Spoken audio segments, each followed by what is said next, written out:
U.S. is facing a reckoning over its racist past. Of course, protests, as everyone knows, erupted throughout the country, protesting systemic racism, police over-policing, police brutality, all in the wake of George Floyd's death. A CBS News poll that was put out in June shows that 17% of Americans believe that race relations are getting better, while 39% believe nothing has changed. So Orlando Patterson is a professor of sociology at Harvard University and a scholar of slavery and issues of race. And you are joining us now, and we are really appreciative to have you. You did an interview for the Harvard Gazette, and the title of the article was "Why America Can't Escape Its Racist Roots." And it's actually a question that I have asked myself many times. So I know it's a broad question to open this conversation, but if you had to identify a handful of things, why can't America escape its racist roots? Well, there are many reasons. One is the fact that so much is taken for granted. One of the taken for granted aspect of our lives is whiteness and its significance, that it carries many advantages, being white in this country.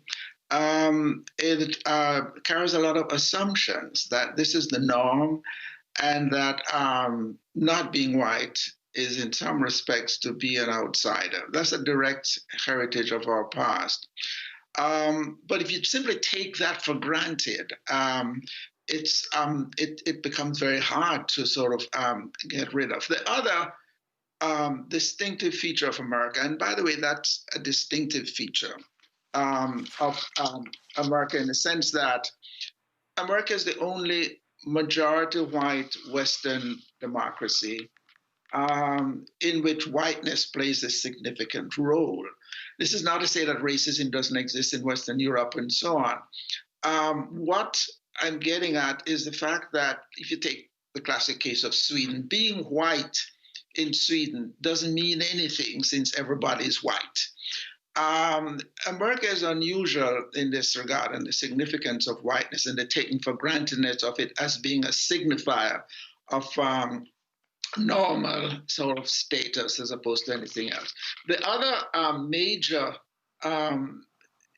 aspect of American society, which is very distinctive, is the segregation of the Black population.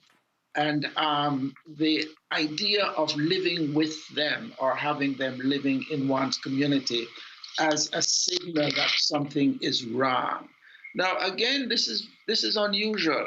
To make the contrast with Europe, where I lived for many years, there's racism in Europe. It's rampant in Britain and so on. But the interesting thing there is that you don't have much segregation of the Black population.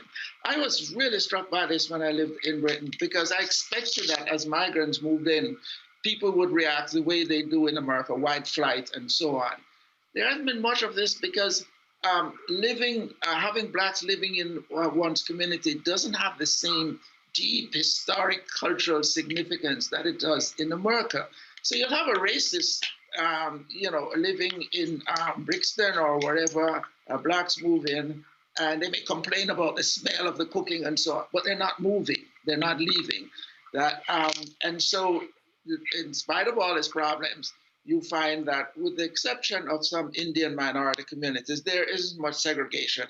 So segregation becomes a significant distinctive feature of America, and you ask why, and that goes straight back to the fact that America is the only advanced Western economy which had slavery in its midst, and in which slavery was constitutive economically, constitutive culturally, constitutive socially.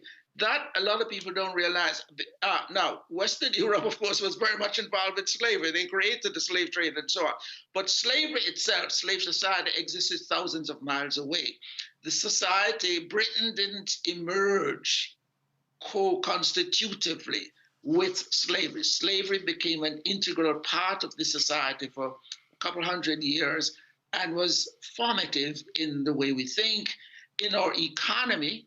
A lot of work by economic historians now are showing that slavery was not just an economic aberration in which you had the very good North with its pure capitalist system and those backward Southerners with slavery, which brought down the economy and which was not efficient. That turns out not to be true at all. Slavery was an integral part of the whole American economy and was central to the industrialization of America. It was not an exceptional. So slavery was constitutive economically, but it was also constitutive politically and culturally in what it did to whites and in what it did to blacks. Sorry, yeah. Mm-hmm. Those are very distinct differences, and I'm glad you're talking about that. And that leads me to something else that you have been, a term that you coined. NATO, let me see if I can find it. Of course, now I can't find it, right? NATO alienation. NATO alienation. Yes. So talk to us about what NATO alienation is and how it manifests itself in the present day. Right. That concept was one which I developed in trying to understand what is distinctive about slavery. We talk a lot about slavery, but there's not been much discussion of what exactly was it, what was central to it, what did it do not only to whites but to blacks. And my idea is that beyond property ownership of one person by another, which is the standard view, just as important is the idea that black people did not belong to this or any society. Why did they not belong? Because they belong to a person. And so the idea then is that they are deracinated, that they are not members of one's community, that they have no rights of natality, no rights of birth. And that became fundamental, and that informs the society even after slavery. The reason why I call Jim Crow neo-slavery is that while the property relationship between owner and enslaved was removed with Emancipation Proclamation, what was not removed, what persisted, was the culture of slavery and the idea that Black Americans did not belong to this society, that they were, as some Southerners, one Southerner described it, a domestic enemy. We needed them for the economy, but they were non-persons, and they were almost a polluting aspect of society and had to be controlled. And that's what lynching was about. Under slavery, they were controlled by the total power of the master over them. After slavery, they felt we had these strange people who did not belong running, but they must be controlled. Hence, it is no accident that the Southern police force emerged from the previous slave catchers, and that lynching became not just a way of terrorizing blacks. If you study lynching, as I've done, you'll find that there's a highly ritualized element to these lynching mobs, in which very often ministers of religion presided, because it was a powerful symbolic, apart from being a brutal, savage act, it was also symbolic of the white community and the fact that we are expelling these people who did not belong from this society. And that persisted, and that, I'm afraid, spread to the North. And in a way, segregation is the last expression of this idea that blacks did not belong. And that's why I consider this to be the single most important problem and in America. It's the fact that the black population is overwhelmingly segregated is the last vestige, or the most important vestige of slavery, because it's saying they do not belong. And this is where the police comes in. The police sees their role as keeping them in their place. They do not belong.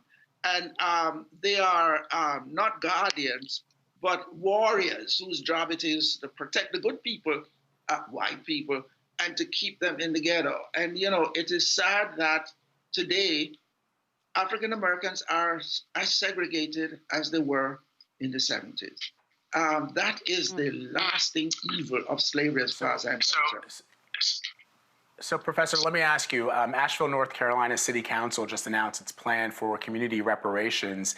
These are not direct payments, but they are investments within the Black community there.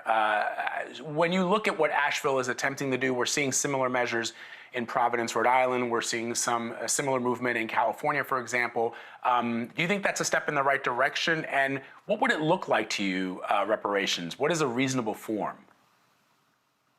Yeah, I've had mixed feelings about reparations. For me, the best form of reparations is to undo the segregation of Blacks and the inequality which Blacks face, especially the Black poor and the Black working classes. Much of the civil rights movement, which did succeed, but it succeeded largely in promoting a middle class and in the incorporation of Blacks in the public life of the nation. And there's no denying that. That was a great achievement. Blacks are an integral part of the political process. We've had governors, we've had mayors, and so on. They are a powerful part of the culture, the sports culture, but also the intellectual culture, the musical culture, and so on. What did not happen is the incorporation of Blacks in the personal, the private life, and in the economic life of the country, apart from the middle class positions in certain elite positions. But for the mass of Black people, they are still separate. They're still segregated. They live in areas of concentrated poverty, and they go to schools which are more segregated now, or equally segregated as they were in 1970. So reparations for me means undoing this persisting evil, that is making Blacks more equal economically, and a central element of that is desegregation. Now, recent work by not just sociologists, but by economists have come up with one very powerful finding, that the most important thing determining your life chances, your income at the age of 30, is where you live, where you live. Sociologists have been saying that for a long time, by the way, but economists have now gotten onto it. And it's a powerful finding, because what it says is that the most important factor determining the position of Blacks is their segregation. And reparations for me then means the desegregation of Blacks and their incorporation in the national economy. That's what I don't want.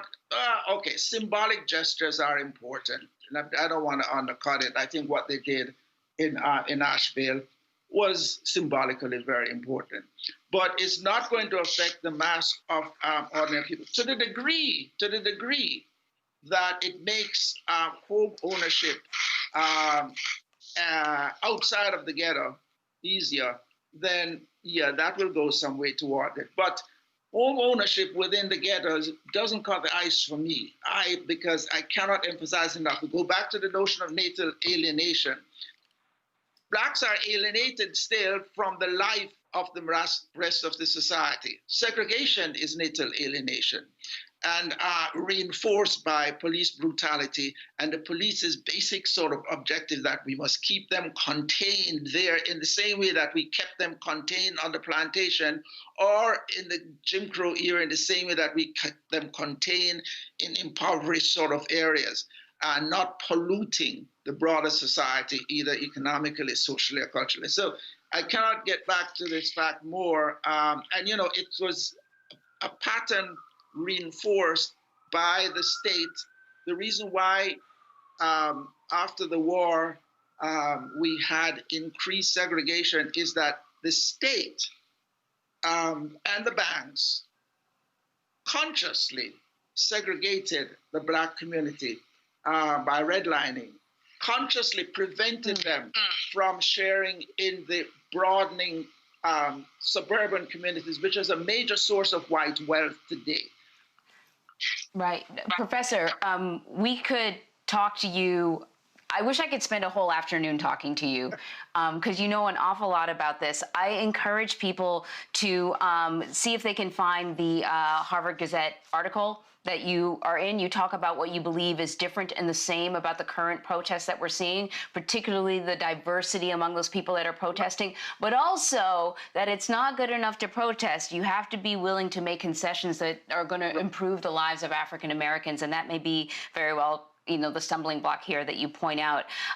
Professor Orlando Patterson, thank you so much, sir. Thank you. Good talking with you.